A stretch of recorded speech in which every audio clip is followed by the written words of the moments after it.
So, welcome back to Great Scott Marcus here on Ramble Entertainment. Mark, we're going to bang out this topic, make it about 15, 20 minutes because I got to go to work and get Chinese. Yes, Mark, banging topics. banging them topics. So, we talked about some impressions in Man in the High Castle Season 2, and then we both finished it, and we seem to both simultaneously have a very different reaction to kind of where we were in the middle of the season. And so I want to talk about this, or we both wanted to talk about this for a while. It's about 2 months late since Man in the High Castle arrived, but I'm sure there are those out there still looking for opinions on the season. Mark, do you want to kick it off? Sure. Alrighty. I remember when we discussed, our impressions about halfway through. I was very worried. I was concerned about all the plot lines that were kind of intertwined, And I just did mention getting like real all fucky. and I did mention on like the Joe Blake plot line that some of it starts to pay off. I think his kind of paid off the most now that we're on that. His is pretty interesting still. Yeah, I'm curious to see where exactly he's going to go because He seems like he's been taking on the biggest gonna be in ride. prison now. Yeah, he's gone through a lot of shit. Yeah. I'm curious where a lot of them are going to go. That one, the Joe Blake one, seems to be almost the most direct right now. With what is going on with him. Obviously, like, he was just escorted off. The trade minister, I mean, even though it's confusing, it's still quite direct. Yeah. Yeah, he's basically got to choose between which life he wants to live.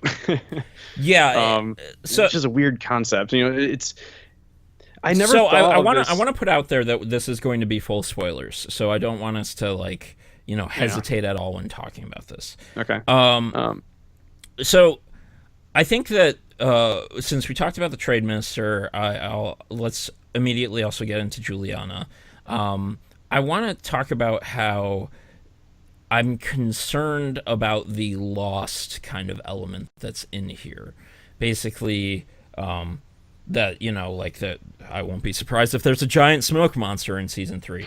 That like they're basically on an island, and the trade minister is capable of getting off and getting on the island, as well as apparently Juliana's sister.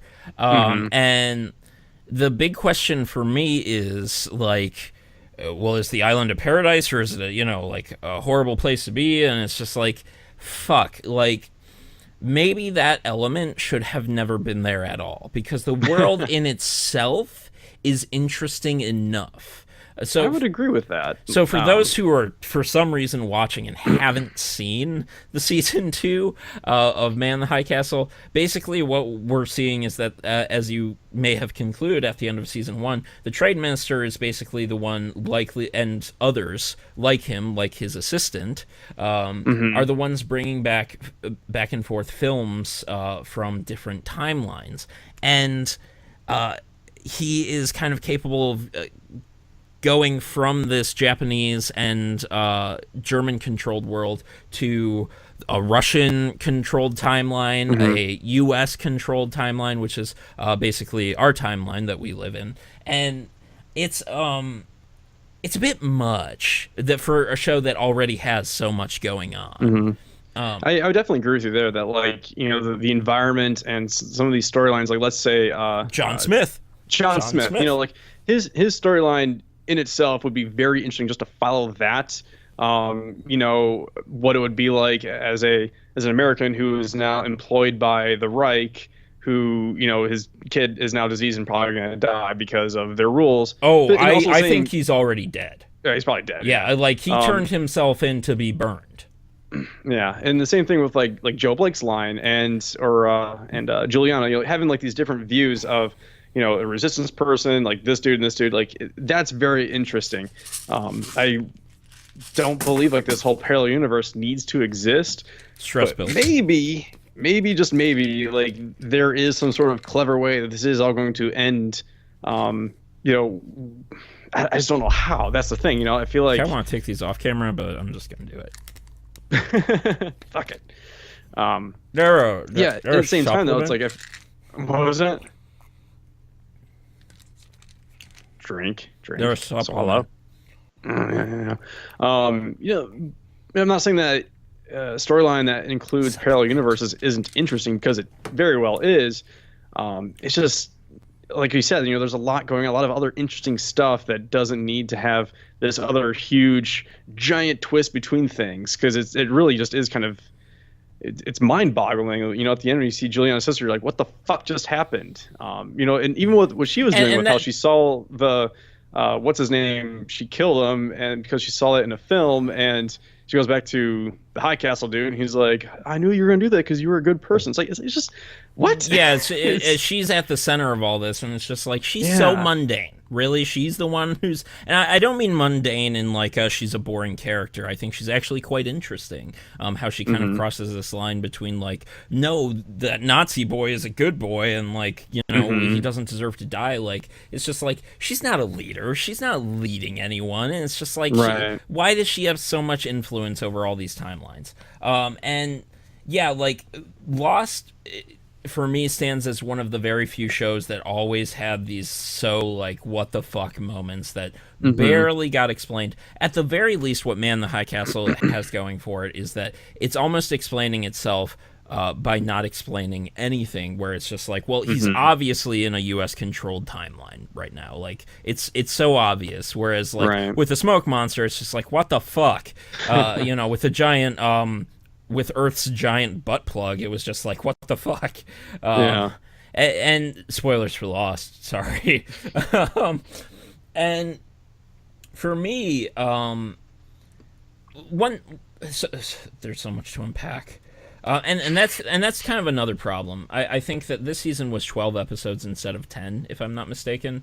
I don't remember. And even with 2 more episodes, even if it was only 10, it's still so much crammed into so little, and it definitely could use better pacing. And I think there is some suffering basically after episode 3 or 4 up until about episode 8, where it just building up to something, but you just don't know what it is. Well, it's not much of a build because all of the characters are disconnected. John Smith and Juliana are the only ones who are connected, where they basically, they're the only ones together, but that's an antagonist with a protagonist, or I guess you could say antagonist semi-protagonist. So one of the things you said earlier, or that we kind of mentioned earlier, was that John Smith's son is probably dead. And he is...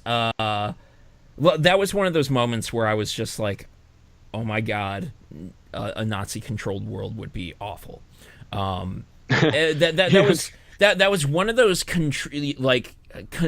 controlling, one of those factors where it's just like, the set piece came forward. It stood right in front of you, like that awkward doctor feeling up Juliana, like just treating her like an animal, like measuring the size of her skull, and just like super uncomfortable, like, oh my god, that could never exist in our world. Like, people actually would protest and riot and have a poignant meaning towards that.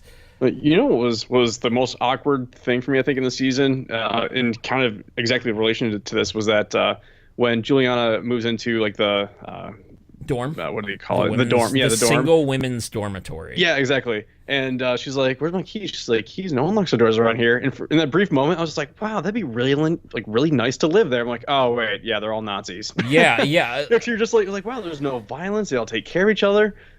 Wow, that sounds kind of nice. And except it's super fascist, and I'm like, oh yeah, Nazis. And they want to breed a super race or a pure race. But I think that what's good though is that that this show was able to kind of get me to think that way, because it really kind of dives you into the setting, and you think about that for a second, like, oh, that's crazy. Or like what's going on the other side in the Pacific States is, it's just turmoil all the time. It's more laid back, but it's just like another moment like that was where John Smith's wife, she was together with Juliana and the other woman, the woman who had the news anchor as the husband. Yes. And she turned to them and she was like, "You do not talk about the Fuhrer like that." And like, just the anger, like Yeah. you cannot talk about any of their leaders with like any kind of Like, vitriol or any wonder as to the mhm. state of their being. Like, Yeah. I think she said she's like that's grounds for treason. yeah, And they're yeah, like, we grounds should for treason. go. It's just like, wow, speculating on like his health is grounds for treason. That is Yeah. nuts. And like, I think some of that has been lost in our culture, like the kind of extremeness we faced against the the Reich back then. Hmm. And this is a weird notion for me, but like, I can't help but wonder what an alien invasion movie would look like set in this timeline, or like the Reich in space and they meet aliens, and like how what the aliens might look at them like, Yeah. if they're an intelligent alien species, or if they're a domineering alien species, like how they would approach that. Like, I think that another thing that really stands out is we both talked about how we thought there was going to be a nuke at the end of the season. It almost Hmm. seemed so obvious, and there kind of was, but not really. How do you feel about that?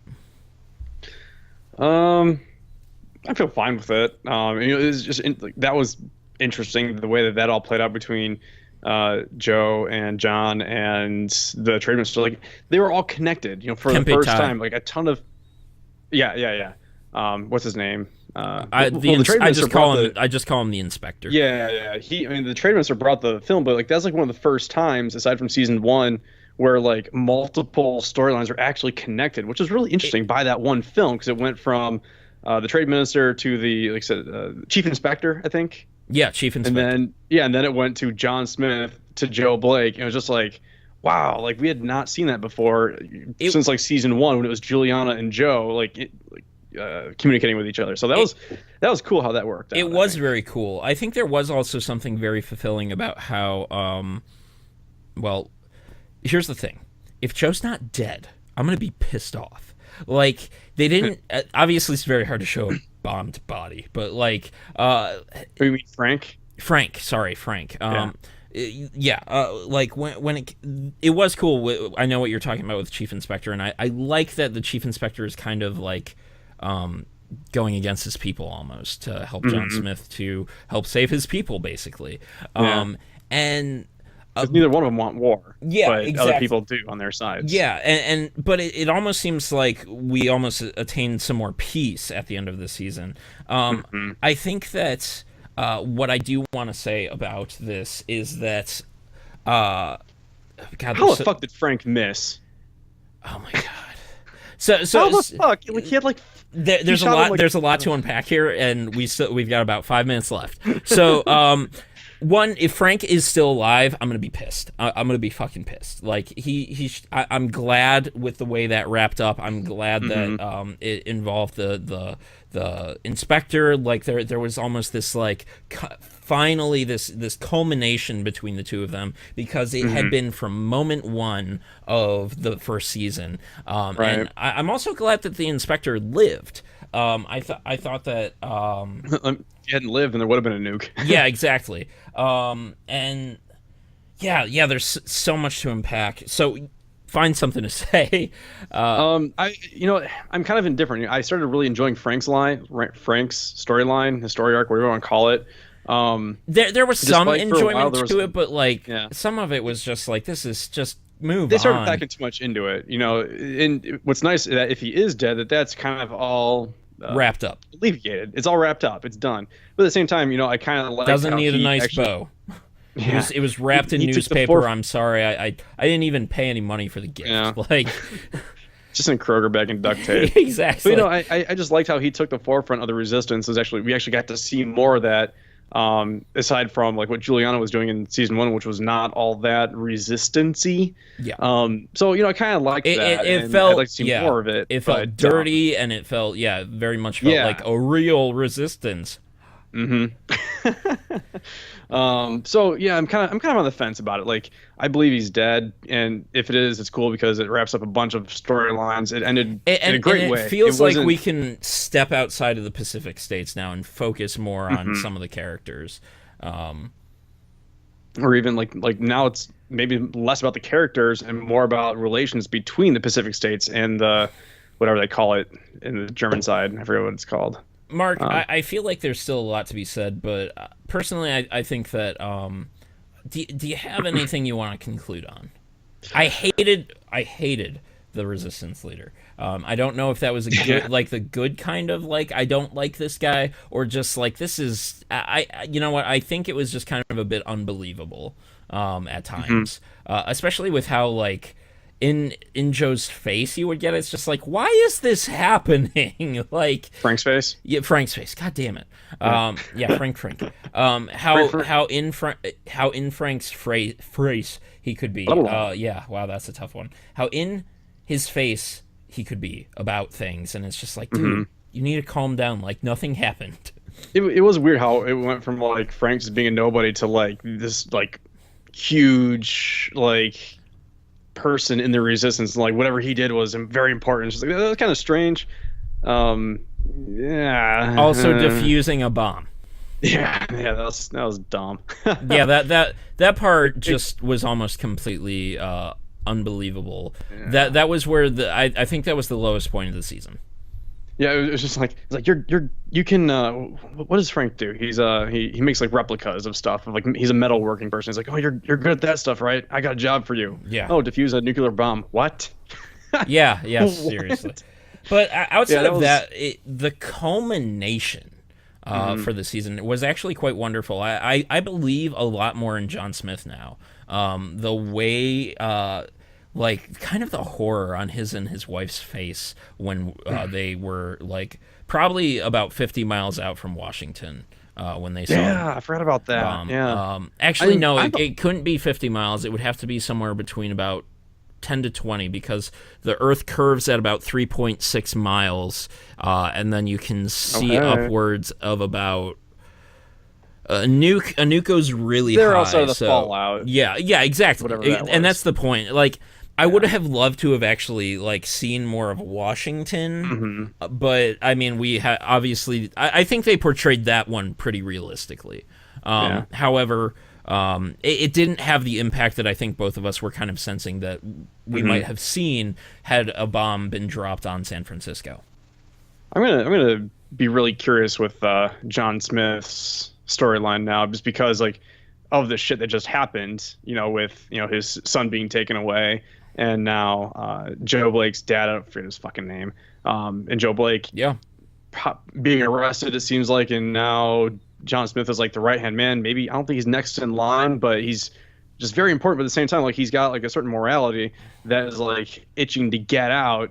That you've seen it, and Yeah, so it's just the from the first episode of the season, the people on the boat, it felt like there was no reason for them to die, and he definitely his tale as being a Nazi agent is the most interesting, the most fulfilling as this kind of protagonist, slight antagonist, and I think that his father is just completely untoward, and the whole thing about him being bred in like this purification camp thing that was wild. That was a bit kind of fucked up. Yeah, but a bit I also unbelievable. don't see it much as being imperative to the story. It was that one was hard to get past too because it's just so outside our norm, and there's like no evidence of that to my knowledge as far as the Reich was concerned when it existed, but also it doesn't sound like something they wouldn't do. Yeah. So Which I guess is kind of nice that they like the creators have not made anything as far as the setting being far fetched, like that little thing. Like you're like that probably could have actually happened. Yep. Despite it really wasn't imperative to the storyline of Joe Blake and his father and the relationship, but it was just still kind of cool to kind of get an insight of like what that could have been like. That being said, I remember after season 1 ended, I was just kind of blah about season 2. I am much more excited about the start of season 3 than I was about the start of season 2 on this. I am excited for season 3. However, I'm also concerned. I think that the lost element, if they keep it where it's at, that'll be good. But I have a feeling with her sister, they're going to start to play with this and cross too many. Get another twist. Too many. There will probably be too many timelines, and it's just not all gonna fit. And I think that that's a mistake. Mark, this was a bit of a rushed episode, but it was decent. And I gotta get going because I want food and I also want money, which is why we work. So, thank you for watching another episode of Great Scott Marcus. Mark, thank you for being here, and stay tuned. We've got more coming your way. Oh, and if you like what we had to do here, do good things, or do the thing. Fuck it, whatever. Do the thing and do good things.